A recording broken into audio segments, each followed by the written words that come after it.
ऐसन बरतिया के कवनो ना जोड़ा तब परे तो अइले अइले हाथी घोड़ा।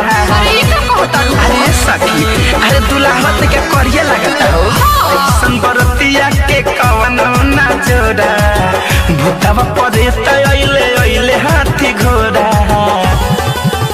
सबसे हटके तो इनका चाल ढाल है देवा दुल्हा कमाल है सबे के बोले जय माल है छाउरा दुल्हा कमाल है हीरो है हीरो। बोला बोला देवघर वाले बाबा की।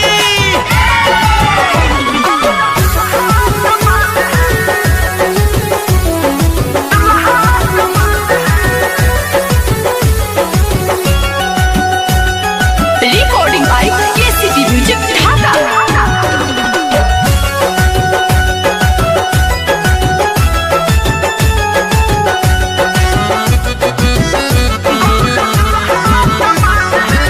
नहीं फॉर्च्यूनर ना टाटा सफारी बा बस के कह के आइल सवारी बा।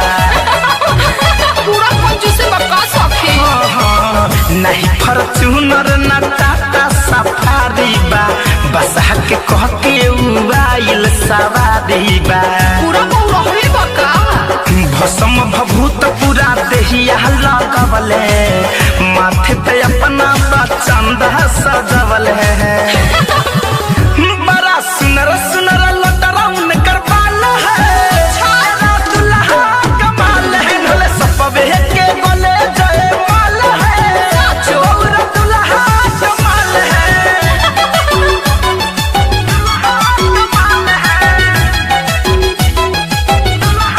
कमाल है।